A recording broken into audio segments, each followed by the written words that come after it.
আসসালামু আলাইকুম রহমতুল্লাহি ওবরকাতুহু। সম্মানিত দর্শক, বাংলাদেশের রাজনীতিতে এই মুহূর্তে জামাতের যে একটা কর্তৃত্ব এবং শিবিরের যে একটা প্রভাব প্রতিপত্তি শুরু হয়ে গেছে, এটা স্বাধীনতার পরে আসলে কখনো কল্পনা করা যায়নি। অধিকন্তু এই সংগঠনটি সেই যে 1947 সনে প্রতিষ্ঠিত হয়েছিল, সেই প্রতিষ্ঠা হওয়ার পর না ভারতে, না পাকিস্তানে, না বাংলাদেশে কোথাও জামায়াত ইসলামী এই সংগঠনটি বাংলাদেশে এখন যে অবস্থার মধ্যে আছে সেই রকম অবস্থায় কখনো তারা পড়েনি। অর্থাৎ এটি একেবারে দুধে আলতা, আম দুধে বা জ্যোৎস্নার চাঁদে মাখামাখি যে একটা অনুকূল সময়, এটি জামায়াত ইসলামীর জীবনে কখনো আসেনি। ইসলামী ছাত্র শিবির প্রতিষ্ঠিত হয়েছে স্বাধীনতা পরবর্তী সময়, স্বাধীনোত্তর সময় যখন আল বদর, আল রাজাকার ছিল, আসাম ছিল, তখন তাদের যে ছাত্র সংগঠন, এটার নাম ইসলামী ছাত্র শিবির ছিল না। তো ইসলামী ছাত্র শিবিরের ইতিহাস যদি লিগেসি আগে ধরেন কিংবা স্বাধীনতা পরবর্তীতে যখন নতুন করে ইসলামী ছাত্র শিবির প্রতিষ্ঠিত হলো, তখন থেকে আসলে সংগঠনটি কখনোই বর্তমানের মতো এতটা সুদৃঢ়, এতটা আত্মবিশ্বাসী এবং এতটা ওয়েল অর্গানাইজড, যাকে বলা হয় একদম আউটরিচ, এই পর্যায়ে কখনই তারা ছিল না। আমরা জামাত এবং শিবির, তাদের যে সাধারণ নর্মাল যে চরিত্র, এরা নরম প্রকৃতির, হেসে হেসে কথা বলে, দেখা হলে হ্যান্ডশেক করে, আর একটু ঘনিষ্ঠ হলে তারা কুলাকুলি করে। কাউকে যদি তারা আকৃষ্ট করতে চায়, তাকে সেই ছোট ছোট উপহার দেয়। তাদের যে পুস্তিকাগুলো রয়েছে, গোলাম আজমের লেখা, মওদুদী সাহেবের লেখা, এই বইগুলো দেয়।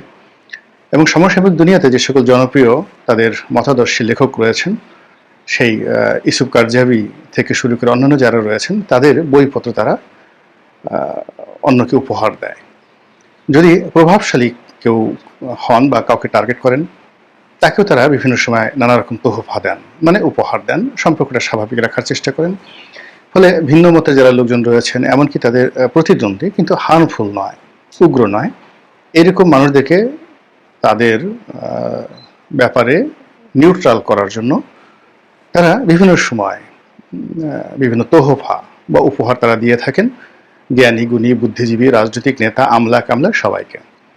খুব অল্প লোক রয়েছেন তাদের সেই উপহার অতীতে বা বর্তমানে রিফিউজ করেছেন বা করার সামর্থ্য দেখিয়েছেন, কিন্তু বেশিরভাগ লোকই তাদের উপহার গ্রহণ করেছে। এটা হলো জামাত এবং শিবিরের একটা সাধারণ বৈশিষ্ট্য। ইতিবাচক অর্থে, নেতিবাচক অর্থে হলেও তারা একাত্তরে কি করেছে সেটা ভিন্ন প্রসঙ্গ, কিন্তু যখন তাদের বিভিন্ন জায়গাতে কর্তৃত্ব এবং ক্ষমতা ছিল কিংবা আছে, যেমন রাজশাহী বিশ্ববিদ্যালয়, চাঁপাইনবাবগঞ্জ শহরে, সাতক্ষীরা অঞ্চলে, তারপরে সাতক্ষীরা, নড়াইল, বাগেরহাট, এই সমস্ত এলাকার কিছু কিছু অঞ্চলে তাদের আধিপত্য রয়েছে, এবং চট্টগ্রাম বিশ্ববিদ্যালয় সহ চট্টগ্রাম শহরে, যেখানে শিবির নাসির নামে তাদের একজন খুব যাকে বলে অ্যাক্টিভ কর্মী ছিল, ভয়ালো, এবং যার কারণে হোক বা অন্যান্যের কারণে হোক রক্কাটা শিবির বা রক্কাটা নাসির এরকম একটা নাম এসে যায়। মানে তারা প্রতিপক্ষকে ধরে চিৎ করে শুয়ে তার পায়ের রক কেটে দেয়। এরকম একটা দুর্নাম এবং বদনাম সেই শিবির এবং জামাতের যারা লোকজন, তাদের বিরুদ্ধে চলে আসছে। এখন হিসাব করলে হয়তো দেখা গেল ছাত্রদল, ছাত্রলীগ, তারা হয়তো তাদের প্রতিপক্ষকে দমানোর জন্য নানা রকম নিশ্চয়তা নিয়ে থাকে। এর মধ্যে রক্কাটাও অন্যতম একটা পদ্ধতি।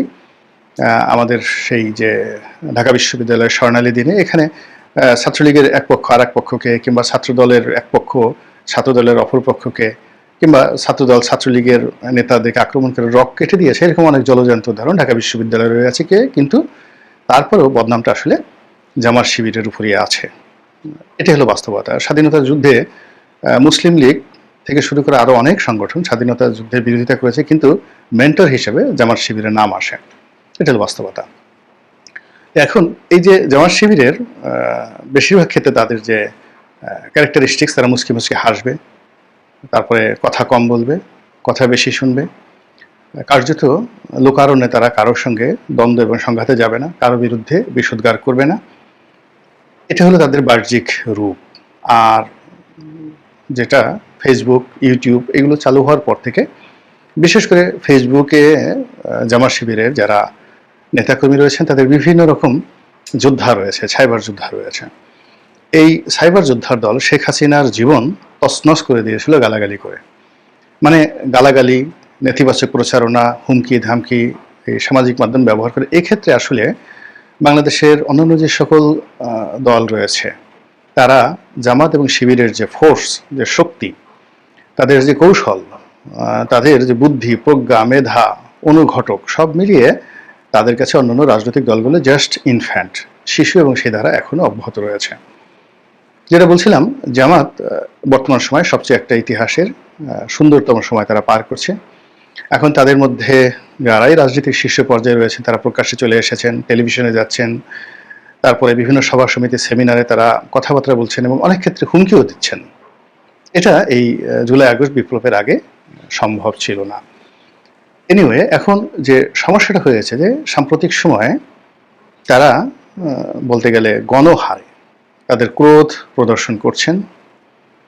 তারা গণহারে তারা অনেকটা যাকে বলা হয়, যেটা তাদের ঠোঁট কাটা স্বভাব অন্যান্য রাজনৈতিক দলের রয়েছে, এরকম একটা ঠোঁট কাটা স্বভাবের মতো তারাও আগে যে এই কথাগুলো চোখ বুজে, মুখ বুজে, ঠোঁট না খুলে তারা সহনশীলতার যে পরাকাষ্ঠা দেখাতেন, ওটা এখন তারা দেখাচ্ছেন না। তারা বিএনপির বিরুদ্ধে মুখ খুলছেন, বিশেষ করে এনসিপির বিরুদ্ধে মুখ খুলছেন, এবং জনাব নাহিদ, এনসিপির যিনি প্রধান, তো তিনি অতি সম্প্রতি একটি ফেসবুকে স্ট্যাটাস দিয়েছেন এবং এখানে তিনি যেটা বলার চেষ্টা করেছেন, যেটা সাম্প্রতিক সময় একটা ন্যারেটিভে পরিণত হয়েছে, যে জুলাই আগস্ট বিপ্লবের মূল মাস্টার মাইন্ড ছিল জামাত এবং শিবির।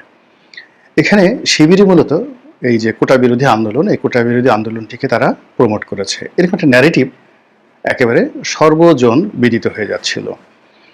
এবং অনেকে যেটা বলার চেষ্টা করছিল যে সম্মুখ সারিতে থেকে যারা যুদ্ধ করেছেন, লড়াই করেছেন, সংগ্রাম করেছেন, আসলে তারা মূলত ছিলেন পাপেট। পেছন থেকে জামাত শিবির যেগুলো শিখিয়ে দিয়েছে তারা সেগুলো বলেছেন। তাদেরকে ফাইন্যান্স করা, তাদেরকে মোবাইল কিনে দেওয়া, তাদেরকে প্রমোট করা, তাদেরকে সেফ হাউসে রাখা, সরকারের যাকে বলা হয় রোষানল থেকে তাদেরকে রক্ষা করা, এবং ক্ষেত্র বিশেষে তাদের পরিবারকে আর্থিকভাবে সাহায্য এবং সহযোগিতা করা, এই কাজগুলো জামাত এবং শিবির করেছে, এরকম একটা কথা চারিদিকে ছড়িয়ে পড়েছে। তো এইরকম একটা অবস্থা থেকে নিজেদেরকে বিযুক্ত রাখার জন্য জনাব নাহিদ যেটা বলার চেষ্টা করেছেন, যে শিবিরের একজন সভাপতি ছিলেন সেই সময়টাতে ঢাকা বিশ্ববিদ্যালয়ের গুপ্ত সংগঠন হিসেবে।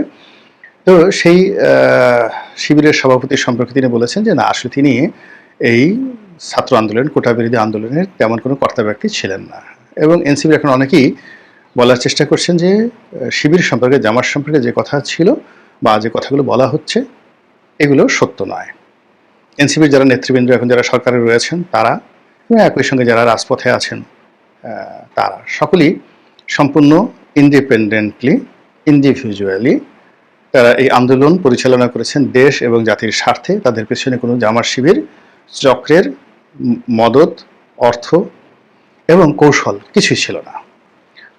আর এই সকল কথায় জামাত শিবিরের যারা সাধারণ নেতাকর্মী তারা একদম ক্ষোভে বিক্ষোভে ফেটে পড়েছেন। এর কারণ হলো যে জামাত শিবিরের যারা আমজনতা, মানে সাধারণ নেতাকর্মী এই ঢাকা শহরে অন্যান্য জায়গাতে, তারা খুব ভালো করে জানেন। আর এনসিপির যারা সাধারণ সমর্থক নয়, মানে যারা নেতা, তারা খুব ভালো করে জানেন এখানে দুটো বিষয় হয়েছে। মানে ডিলটা হয়েছে এনসিপির